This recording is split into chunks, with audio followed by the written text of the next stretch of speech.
Faz sentido, faz sentido. Tá, então tudo bem. Então nós temos os nossos Anunnakis aqui na Terra, que são os, a gente pode chamar que são os Anunnakis terráqueos. Sim. E existem os Anunnakis que estão no planeta deles. Sim, no local de origem deles. Que seria... Falam de Nibiru. Falam, né? É um nome famoso que virou meme na internet. Sim, O Vagnão, inclusive, era fã de Nibiru, mas o Vagnão já meio que nem está mais entre nós, inclusive. Mas a questão do Nibiru, nossas pesquisas indicam uma coisa um pouquinho diferente. Em vez de ser um planeta gigante, que faz parte, né, de... Planeta X também, já fala. Planeta X, que entra no sistema e tal, e que tem atmosfera que precisa de ouro, segundo o Zecharia Sitchin, né? Quem quiser pesquisar, gente, sobre os Anunnaki, pesquisam ou os autores acadêmicos. Eles têm a vantagem de serem neutros e de não inventarem a parte que eles não sabem, mas tem a desvantagem de que quando aparece alguma coisa que é muito fora da realidade, muito revolução científica, eles falam isso não pode ser verdade porque isso nunca existiu. E pesquisem um outro autor que se chama Anton Parks. Ele é franco-alemão. Ele tem alguns livros em inglês e os outros todos em francês. Esse cara, ele tem alguns livros que são canalizações dele, que eu não levo a sério, que são os primeiros 13 livros dele. Depois ele entra numa parte de livros de pesquisa, um que se chama Éden, um que se chama... tá ligado aos mistérios de Ísis, o outro A Última Marcha dos Deuses, que são com documentos e traduções. E ele é muito bom porque ele é neutro. Ele apresenta, ele bate a foto da tabuleta de argila, coloca lá, escreve a tradução embaixo, como se fosse literal. Depois ele coloca embaixo o que os tradutores interpretaram daquilo, diferente. Depois ele coloca a interpretação dele, porque ele é a favor ou contra a interpretação dos outros tradutores. Então eu acho ele muito neutro, porque ele te dá condições de, num primeiro instante, você mesmo fazer a sua interpretação a partir da literal, depois você concorda ou discorda com os outros. Eu acho isso admirável numa pesquisa, você ter essa neutralidade, apresentar um lado, outro e tudo mais, e não inventar coisas de uma parte que você não tem provas.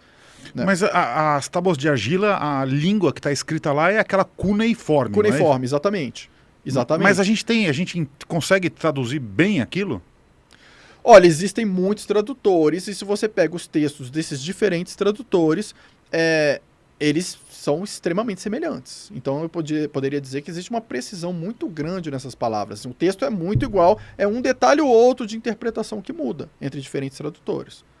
Né? Então, assim... Então você considera que é confiável? Eu considero confiável, menos essas partes que não tem a prova, que houve, né, como a o canalização, que falou, não, isso aqui foi isso aqui, mas cadê a prova? Eu vou mostrar pra vocês. Já faleceu, né, não tem mais como mostrar, mas nunca mostrou. Essa parte do vou mostrar é que eu acho duvidosa. E tem um livro que todo mundo fala muito, que é o livro Perdido de Enki, que é do Zecharia Sitchin. Falaram aqui, o livro Perdido de Enki. Gente, esse livro é uma novela, ele é uma invenção. Todo mundo coloca esse livro como se fosse a revelação, porque foi o próprio Deus ditando a história dele. Gente, ele coloca no início em letras bem pequenas, que não dá pra ver, que aquilo é uma ficção. O que ele pegou? Ele pegou uma outra coisa que ele achou na tablete de argila, mas o conhecimento que ele tinha e as invenções dele, fez um mix daquilo tudo e ele conta uma ficção, uma história fictícia. O Enki nunca editou a história para aquela pessoa que escreveu e é exatamente o que ele falou. Isso não é verdade, é um livro de ficção. Pesquisadores sabem que isso é um livro de ficção e muita gente considera como sendo a verdade. Não, gente, é um livro de ficção.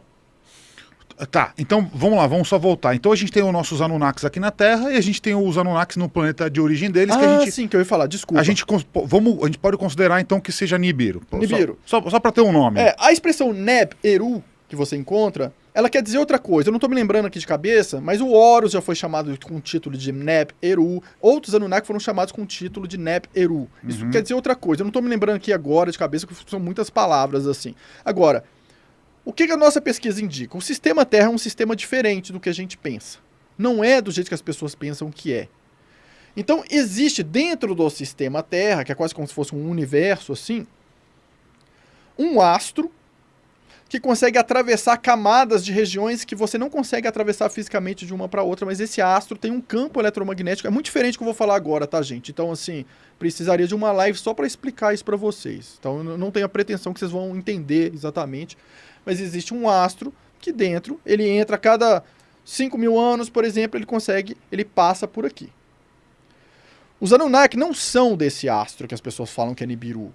Eles não são originários de lá. Eles estavam em outro local e eles queriam chegar aqui. E nos seus estudos, nas suas tecnologias, eles perceberam que se eles entrassem no campo eletromagnético desse astro, eles conseguiriam, dentro de não sei quantos mil anos, chegar aqui. Depois eles desceriam. Ah, entendi. Pegaram uma carona... Exatamente. Uma carona gravitacional. Gravitacional. Perfeito. Só que não foram só eles. Não, fez total sentido a sua explicação. E não foram só eles. Outras raças perceberam isso também. Então eles fizeram a mesma coisa. E todos vieram num planeta que é muito grande, então cada um estava na sua regiãozinha, não exploraram tudo onde eles estavam.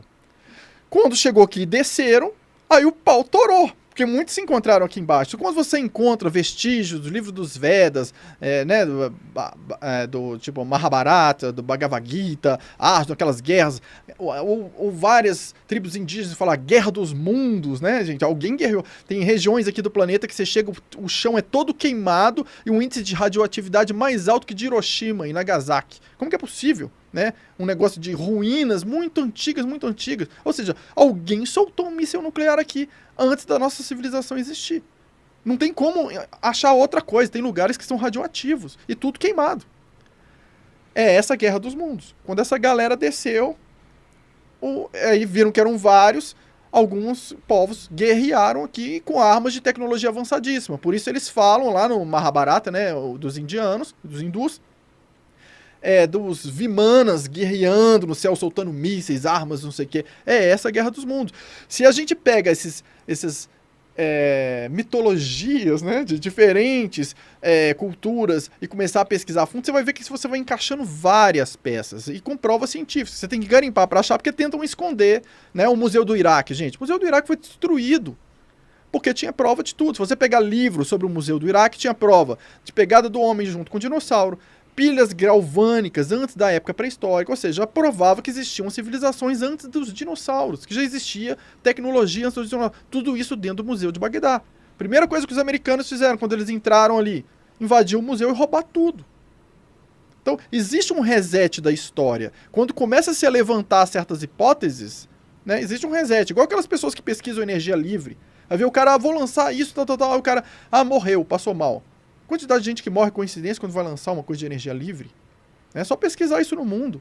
Então, assim, gente, basta buscar um pouquinho. O que eu tô falando não são coisas que precisa acreditar. Basta buscar um pouquinho. É muito pouquinho, gente. A pessoa tem que querer ser muito cega para não ver o que tá acontecendo nesse planeta. Para não ver a manipulação que fazem com a gente. Né? A censura que é. Tem uma série de palavras, de coisas que a gente não pode falar. Por quê? Qual é o problema? Né? A gente não poderia dar as duas visões de uma guerra? Dar visões de povos diferentes? Por que não pode? Por que é proibido? Porque teve muito sofrimento. Aí você vai pesquisar, teve de todo mundo. Quem que não sofreu? Então, assim, quando a gente percebe o que está acontecendo, a gente precisa primeiro despertar e perceber o que está acontecendo, mas num segundo instante, não fique preso no que está acontecendo, senão você entra na paranoia do medo. Porque você olha pra tudo e fala assim, e agora, gente? Como que é? Eu vi que o negócio é bem pior do que eu pensava. Aí você entra no medo. E como é que fica o seu processo de desenvolvimento? O seu potencial. Então, foca na sua agenda de desenvolvimento.